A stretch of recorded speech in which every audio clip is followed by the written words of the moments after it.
Hey buddy, welcome to our YouTube channel. My name is Sachin और आज के इस वीडियो में हम जानेंगे भारत में आधुनिक राष्ट्रवाद का प्रारंभ। ठीक है, तो देखो दोस्तों, मैं बताता हूँ आपको। जो आधुनिक वर्ड आप समझते हैं ना, आधुनिक, भारत का आधुनिक इतिहास, तो आधुनिक इतिहास जो है वो दो पार्ट में डिवाइड किया गया हुआ है। ठीक है, जैसे कि 1707 से लेकर, ठीक है, 1707 से 1885 कांग्रेस की स्थापना तक। ठीक है, एंड देन 1885 से, ठीक है, 1885 से जो अभी तक हमारा चल रहा है, ये हमारा हो जाएगा आधुनिक भारत के इतिहास में।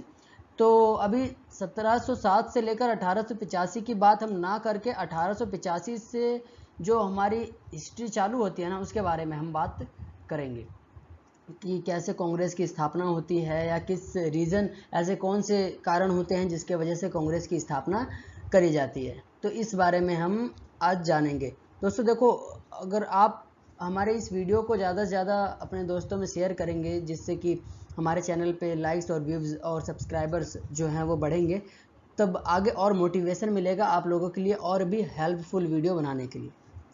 तो चलिए शुरू करते हैं। तो आपको समझ में आ गया कि हम किस बारे में बात करेंगे। ठीक है, देखो फर्स्ट थिंग ये देखो, मैं एक बात आप लोगों को बताना चाह रहा हूँ कि क्या ऐसी वजहें थी जिसके वजह से जो था वो हमें भारतीय आंदोलन जो था वो चालू करना पड़ा अंग्रेजों के खिलाफ। ठीक है, ऐसे जैसे मैंने अभी अपने पीपीटी में ये क्वेश्चन भी डाल रखा हुआ है कि ऐसे क्या वजह थी जिसके कारण भारतीय आंदोलन चालू करना पड़ा। ठीक है, तो बहुत सारे वजहें थी जिसके वजह से आंदोलन हमें चालू करना पड़ा था। और हमने अपने मतलब 1885 से पहले भी हमने देखा था कि 1857 में,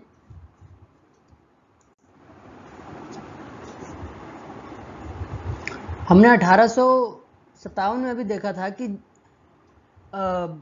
कब 1857 की क्रांति जो थी वो क्यों करी गई थी, क्योंकि उस समय जो ब्रिटिश सरकार थी उसने अपना दम जो था, अंग्रेजों का, इंडियंस का जो दम था वो पूरी तरीके से घोट चुके थे। ठीक है, अलग अलग टाइप्स के रफायल्स, अलग अलग टाइप्स के लोगों के धर्म परिवर्तित करना। ठीक है, किसान उनसे परेशान हो गए थे, उनसे साहूकार परेशान हो गए थे, उनसे जमींदार परेशान हो गए थे, उनसे शिल्पकार परेशान हो गए थे।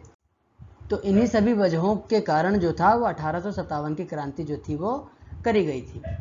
और सेम द रीज़न जो था वो 1885 के बाद भी यही वजह थी जिसके वजह से इंडियन नेशनल मूवमेंट को चालू करना पड़ा था।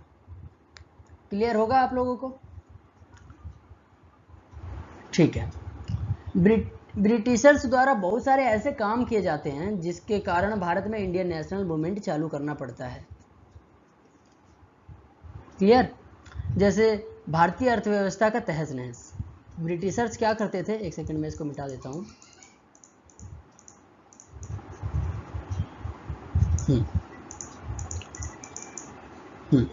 ब्रिटिशर्स क्या करते थे, वो क्या करते थे, यहाँ की जो अर्थव्यवस्था थी, ठीक है, उसको एकदम पूरी तरीके से उन्होंने तहस नहस कर दिया था।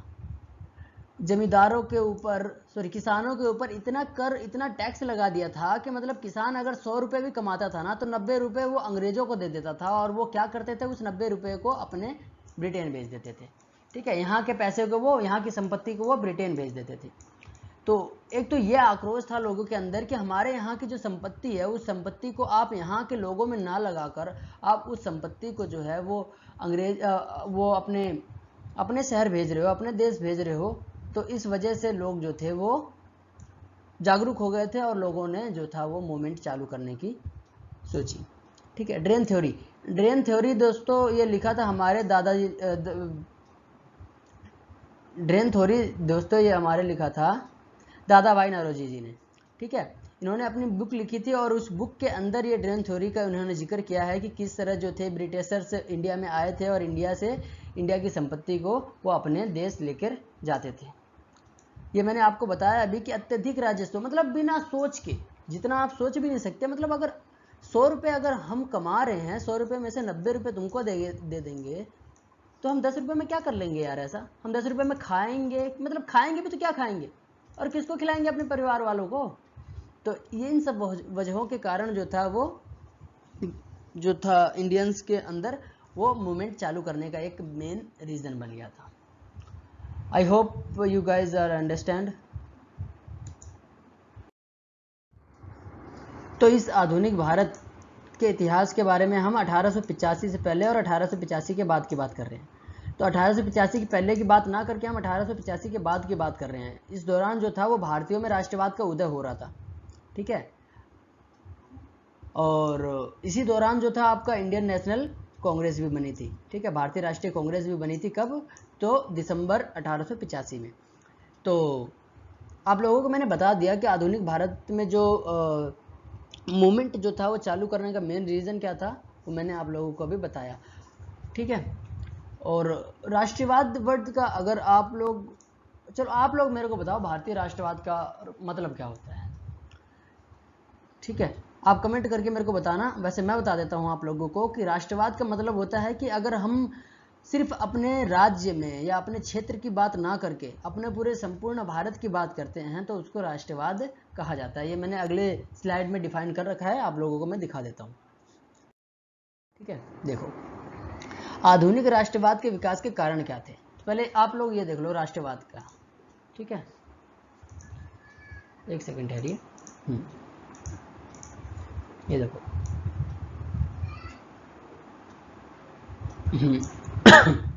राष्ट्रवाद, किसी भी क्षेत्र के लोग जब अपने क्षेत्र की बात ना करके अपने देश के हित की बात करते हैं उसको राष्ट्रवाद कहा जाता है। मतलब कि मान लो ये पूरा हमारा इंडिया हो गया, ठीक है, ठीक, और यहाँ मुंबई हो गई, यहाँ दिल्ली हो गया। तो अब कोई मुंबई का बंदा सिर्फ मुंबई की बात ना करके पूरे विश्व की बात करता है, सॉरी पूरे भारत की बात करता है, तो इसको राष्ट्रवाद कहा जाता है। क्लियर आपको? विश्व स्तर पर चल रहे क्रांति के भावना से प्रेरित होकर राष्ट्रवाद के विकास का कारण क्या था, तो देखो मैं बताता हूँ। विश्व स्तर में जो क्रांति चल रही थी इस दौरान 1885 के दौरान, तो इस समय क्या चल रहा था, तो फ्रांसीसी क्रांति चल रहा था। तो भारतीयों को जब इसके बारे में पता चला ना, तो वो भी थोड़े से इससे प्रेरित हो गए और उन्होंने भी सोचा कि क्यों ना अपने देश के लिए हम भी क्रांति करने का प्रयास करें। क्लियर? तो एक तो मेजर ये कारण था जिसके वजह से भारतीयों में जो था वो राष्ट्रवाद का विकास हुआ, ठीक है।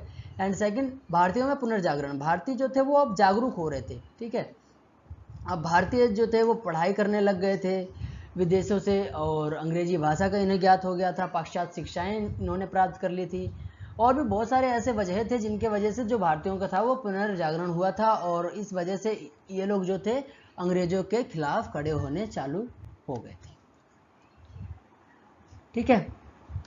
और अंग्रेजों द्वारा भारत में आधुनिकता को बढ़ावा, मीन्स क्या मतलब, क्या कारण थे जिससे राष्ट्रवाद का जो था विकास होता है, तो अंग्रेजों द्वारा भारत में आधुनिकता को बढ़ावा, मतलब अंग्रेजों ने ट्रेनें ला दी। तो ट्रेनें जब अंग्रेज लेके आए 1850 के दौरान, ठीक है, दशक के दौरान, तो क्या होता है कि अब व्यक्ति इस क्षेत्र से इस क्षेत्र तक आसानी से पहुंच सकता है, ठीक है। अब यहाँ से यहाँ तक जब ये पहुँचेगा तो ये आसानी से पहुँच जाएगा और अपने विचारों को यहाँ पे भी फैलाने लग जाएगा, फिर यहाँ पे फैलाने के बाद यहाँ पे आ जाएगा और अपने विचारों को यहाँ पे भी फैलाने लग जाएगा। तो इस आधुनिकता का यूज़ जो था वो इंडियंस ने करा, जिससे जो है राष्ट्रवाद का उदय भी भारत में तेज़ी से फैला। क्लियर? माल ढोने के लिए इन्होंने ट्रेनें लाई थी, लेकिन इससे भारतीयों का भी फायदा होने लग गया था। ब्रिटिश नीतियों के विरुद्ध भारतीयों में आक्रोश। ब्रिटेन के लोग क्या करते थे ना, बहुत से ऐसे गंदे गंदे कानून लेके आए हुए थे जिसके कारण भारतीयों को मतलब इतना दमन करा गया था भारतीयों का कि अगर हम विद्रोह ना करते ना तो ये हमें पूरा चूस जाते, पूरी तरीके से निचोड़ के, फिर भी नहीं छोड़ते यार, ये निचोड़ने के बावजूद भी हम लोगों को नहीं छोड़ते। तो इस वजह से जो था वो जो हमें था राष्ट्रीय आंदोलन चालू करना पड़ा था। जब अंग्रेज इनसे किसान परेशान हो गए थे, इनसे जमींदार परेशान हो गए थे, इनसे साहूकार परेशान हो गए थे, इनसे व्यापारी परेशान हो गए थे, मतलब सभी वर्ग के लोग जो थे वो अंग्रेजों से परेशान हो गए थे।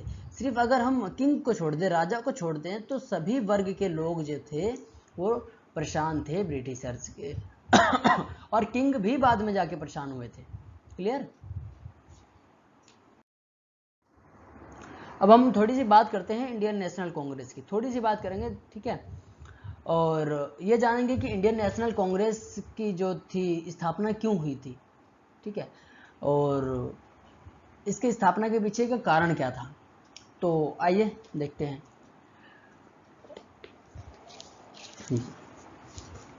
इंडियन नेशनल कांग्रेस जो थी वो 1885 में बनाई गई थी, ठीक है।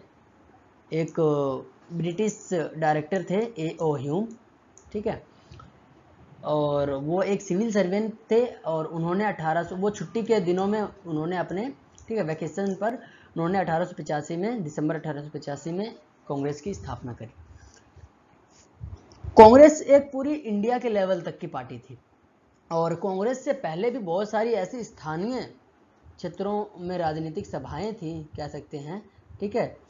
और ये सभाएं क्या करती थी ना, तो ये अपने क्षेत्र की सिर्फ बात रखती थी, ये पूरे भारत की बात नहीं रखती थी। अंग्रेजों के सामने ये सिर्फ अपने क्षेत्र की बात करती थी। जैसे मान लो अगर बंगाल की कोई राजनीतिक सभा है तो वो सिर्फ बंगाल की बात करती है, अगर कोई बिहार की राजनीतिक सभा है तो वो सिर्फ बिहार की बात करती है, अगर उत्तर प्रदेश की कोई राजनीतिक सभा है तो वो सिर्फ उत्तर प्रदेश की बात करती थी। तो ये जो स्थानीय राजनीतिक सभाएं थी ना, ये पूरे भारत की बात नहीं करती थी। तो इस वजह से क्या हुआ कि एक पूरे भारत के लेवल तक की पार्टी शुरू करनी पड़ी, जिसका नाम है इंडियन नेशनल कांग्रेस, ठीक है। और ये जो राजनीतिक सभाएं थी ना स्थानीय क्षेत्र वाली, इनमें शुरू में क्या था कि पहले ना मतलब अमीर शख्स जाते थे, कोई मतलब मध्य वर्ग के लोग शामिल नहीं होते थे, और इसमें जो प्रतिष्ठित लोग थे वही अपनी एक अलग से राजनीतिक सभा बना लेते थे, उस पर विचार विमर्श करते थे, और लोगों की बातों को, अपने क्षेत्र के लोगों की बातों को अंग्रेजों के सामने रखते थे। तो कई दफ़ा क्या होता था ना कि अंग्रेज मना कर देते थे इन लोगों की बातें सुनने के लिए कि ये समस्या तो सिर्फ तुम्हारे साथ हो रही है, तो एक समस्या को हम क्यों सोल्व करें, अगर सारे लोग बात करें तब जाके एक समस्या सोल्व करा जा सकता है। अब एक ही बंदा उठ के अपने क्षेत्र के लिए आ रहा है, भैया भैया हमारे यहाँ पानी नहीं आ रहा है, तो वो सिर्फ ऐसे थोड़ी ना करेंगे कि हाँ आपके क्षेत्र के लिए वो पानी की सुविधा उपलब्ध करवाएंगे। वहीं 100 लोग अगर मिलकर जाएंगे कि सर हमारे यहाँ पानी नहीं आ रहा है, तभी जाके वो उनके कान में ये बात रेंगेगी कि हाँ यार 100 लोग आए हैं, कहीं ना कहीं एक बड़ी समस्या होगी। तो ये सभाएं कहीं ना कहीं फेल हो गई, और जिसकी वजह से 1885 में जाके इंडियन नेशनल कांग्रेस की स्थापना करी गई थी। क्लियर आप लोगों को। देश के आम जनता की बातों को सरकार के सामने रखना होता था इन लोगों को, ठीक है। नेक्स्ट टॉपिक देखते हैं। कांग्रेस की स्थापना से पहले कुछ स्थानीय संस्थाएं थी, जैसे अभी मैंने आपको बताया कि बंगाल की अलग थी, और ठीक है बॉम्बे की अलग थी। तो अलग अलग जो स्थानीय संस्थाएं थी उसके बारे में थोड़ा सा आपको डिटेल में बता देता, डिटेल में नहीं बस हाँ एक संक्षिप्त में बता देता हूँ कि वो कब बनाई गई थी और उनके बनाने वाले कौन थे। तो देखो जैसे मैं बताता हूँ आपको, 1836 में बंग भाषा प्रकाश सभा का गठन हुआ, ठीक है। 1836 में किसका गठन हुआ, तो बंग भाषा क्षेत्र प्रकाश, बंग भाषा प्रकाश सभा का गठन होता है। एक सेकंड ठहरिए।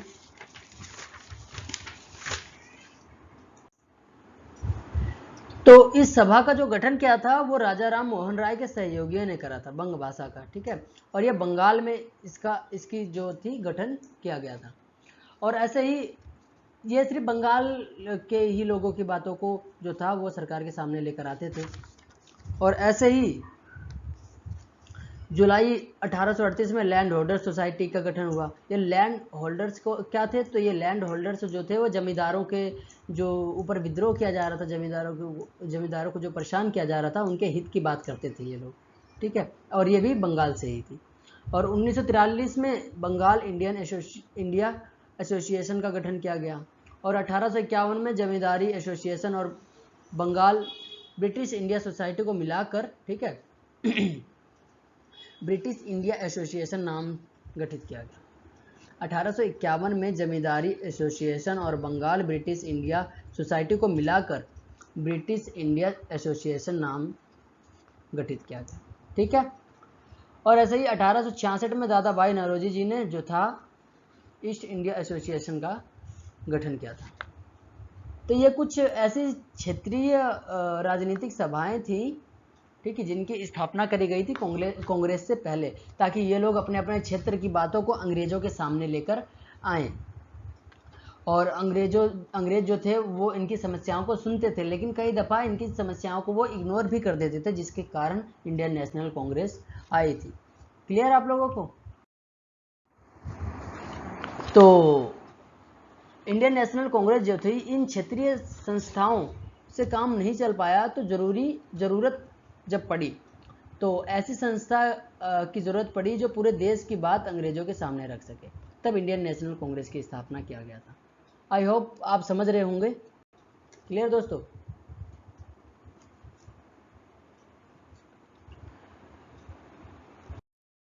तो इस वीडियो में हम बस इतना बताना चाह रहे थे कि 1885 के बाद की हिस्ट्री हम कवर करेंगे, और इस दौरान जो छोटे छोटे पॉइंट हमारे आते रहेंगे उसको हम कवर करते रहेंगे। लेकिन आपको हमारी वीडियो को ज़्यादा से ज़्यादा शेयर करना है अपने दोस्तों में, अपने फ्रेंड्स में, और हमारा प्रोत्साहन बढ़ाना है, सब्सक्राइब करना है, ताकि हम आगे आप लोगों के लिए और भी यूज़फुल वीडियोज़ बनाकर ला सकें। Thank you so much.